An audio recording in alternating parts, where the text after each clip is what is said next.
Hi, everybody. This is a reading guide for Daniel Kahneman's Thinking Fast and Slow. We'll begin with a question. How rational are human beings in general? And this is a question that has preoccupied Western philosophers for many centuries. The view from the ancient world, from great thinkers like Plato and Aristotle, is that our capacity for reason, our logos, to use the Greek word, was by far the most important part of us. Rationality was considered a special gift, a gift that human beings alone, of all living creatures, have. And that is the most special gift we are given, and therefore we should cultivate. And Plato and Aristotle were thus very emphatic about the importance of reason, even if they admitted that most human beings do not use this special gift very well. Reason was still, logos was still the most important human faculty. At the beginning of modern philosophy, what we call the modern period of philosophy, key figures like Rene Descartes were in some ways continuing this tradition, even though they broke with many of the doctrines and ideas of Greek and Roman thinkers.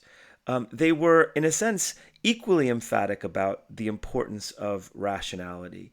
Descartes famously argued that just with his reason alone, he could reconstruct a body of certain knowledge. He thought reason was an innate, universal capacity that is more reliable when it's well used than our senses.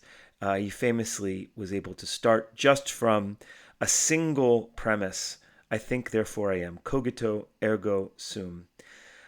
And much of the 17th and 18th centuries in Western thought was preoccupied, we call the Enlightenment, with using reason to question authority, to question institutions, to banish superstition, to create new and better forms of organizing society, to use reason to test hypotheses and create new technologies, the technologies that ultimately created the industrial age.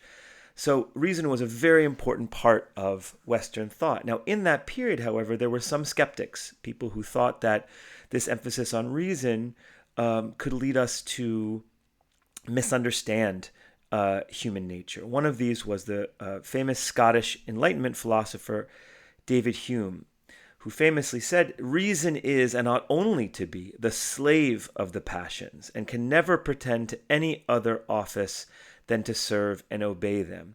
Now, Hume wasn't saying that we should just follow our desires all the time. Rather, he was saying that most human beings think that they make decisions for good reasons, whereas in fact, Hume argues that we typically use our capacities for rationality to justify things we already want or things we already believe because we were taught it by our parents or our societies, or things that we already feel. That reason is used after we already know what we want or feel or believe. And this skeptical view was a minority view at the time, but as we'll see, one that has a very long afterlife in Western thought. Now, in the course of the 20th century, this focus on rationalism was expressed in several new sciences, including economics, the so-called rational agent model, in which humans, individuals, are depicted by economists like Milton Friedman as fundamentally rational. That they are selfish, they want to optimize their well-being, and will make the best choices available if given the right information. So this is the traditional model of economics through much of the 20th century. In psychology, the study of the human mind, there was also a very strong streak of rationalism. Psychologists like B.F. Skinner looked at human behavior as a set of fundamentally rational responses to the stimulus of our environment. So again, in the 20th century, the study of human mind and human behavior was largely driven by this view of human beings as fundamentally rational. And then in the 70s enter these two young, brilliant psychologists from the Hebrew University in Israel, Daniel Kahneman and Amos Tversky, who, beginning in the 1970s, began to do work, empirical work, studying how people actually think and actually make decisions, and started to question this rationalist Cartesian model of human thinking.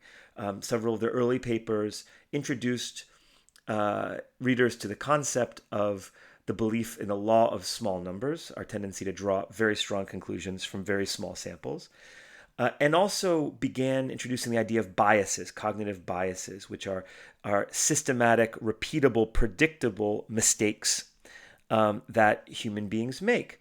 And beginning in the 70s, Kahneman and Tversky began specifying and detailing these different kinds of biases.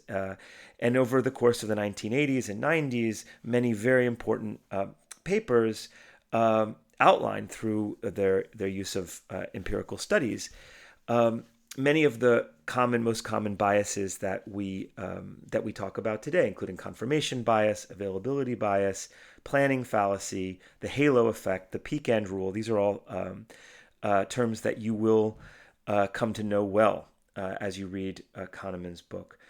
Many of these biases, they grouped under the category of prospect theory, which is how people make decisions under conditions of risk and uncertainty. In 1996, Amos Tversky passes away, and 6 years later, Daniel Kahneman wins the Nobel Prize. Now, there is no Nobel Prize in psychology, but their work in prospect theory was considered so important to the field of economics that even though Daniel Kahneman is not really an economist, he was given the Nobel Prize in economics in recognition for how his work with Tversky and many others of his graduate students and collaborators had completely revolutionized our understanding of the human mind and how rational human decisions really are. And in this, we can see that David Hume, in the last 30 and 40 years, has really made a comeback in Western thought and our understanding of the mind and the relationship between our desires, our customary beliefs, and our rationality. So, thinking fast and slow, Kahneman begins by showing us a picture. Now, how do you know, in looking at this woman, how do you know that she's angry? Well, the answer is you just know. You look at her and instantaneously you know. You didn't need to ask yourself deep questions. You didn't need to think about it. You didn't need to use a lot of effort. You look at this picture, you know this woman's angry. Now compare this kind of cognitive problem to multiplying 179 by 64.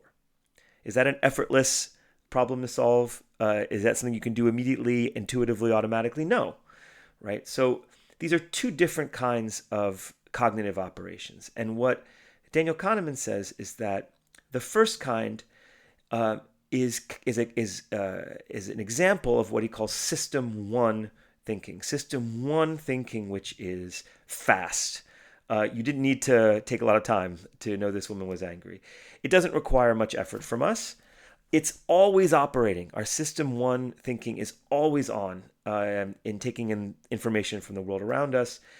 But, and this is really important, system one thinking is prone to all kinds of biases and mistakes, especially when it comes to statistics, probability, mathematical thinking. We're very good at the kind of short-term thinking that helps us survive, like knowing if someone's angry and about to hurt us, but quite bad at the kind of thinking that allows us to plan long into the future or understand complex probabilities. Now, understanding complex probabilities, mathematics, statistics is what requires us to use system two thinking, which we are able to do. System two thinking is slower. System two thinking requires a lot more mental effort and attention. It doesn't happen automatically. It needs us to exert our attention in order to use system two thinking. But if we do use system two thinking, our ability to deliberate and question and give attention to a problem and think carefully about it, System 2 thinking can overrule or correct flawed thinking. Now, this is not to say that System 2 thinking is more important or more fundamental to who we are. In many ways, Kahneman is arguing that System 1 thinking is the majority of our thinking, is System 1 thinking. But System 2 thinking is very important in correcting when System 1 thinking makes mistakes. And in the modern complex world, we see lots and lots of examples of the mistakes produced by System 1 thinking.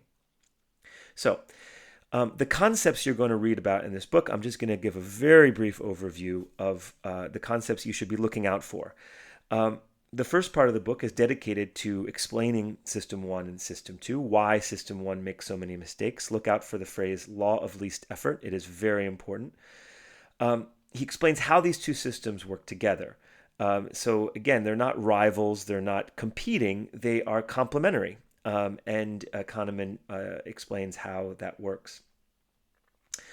He also introduces us to the first of many biases that we're going to discover, confirmation bias, how we naturally pay attention to information that confirms our beliefs. And then he introduces some other important cognitive biases. One is called the halo effect. Another is called WYSIATI, which is an acronym for what you see is all there is. In part 2, we get a lot more of these heuristics and biases. A heuristic is a shortcut, a way of making some kind of decision in a very small amount of time. And a bias is a systematic or reliable mistake that you can predict, that we do it so often that you can predict it's going to happen. So he takes us through a lot of these. I want you to pay attention to the law of small numbers, how we tend to make very bold, confident conclusions from very small sample sets. Bias called availability bias, and he talks about the importance of base rates. So make sure you read this part carefully, what he means by base rate neglect and the importance of base rates in making predictions about the world. Part 3, overconfidence, introduces us to more biases and fallacies, especially about our predictions of the future and our interpretations of the past. Outcome bias, narrative fallacy, hindsight bias, planning fallacy, sunk cost fallacy, optimism bias, the illusion of control.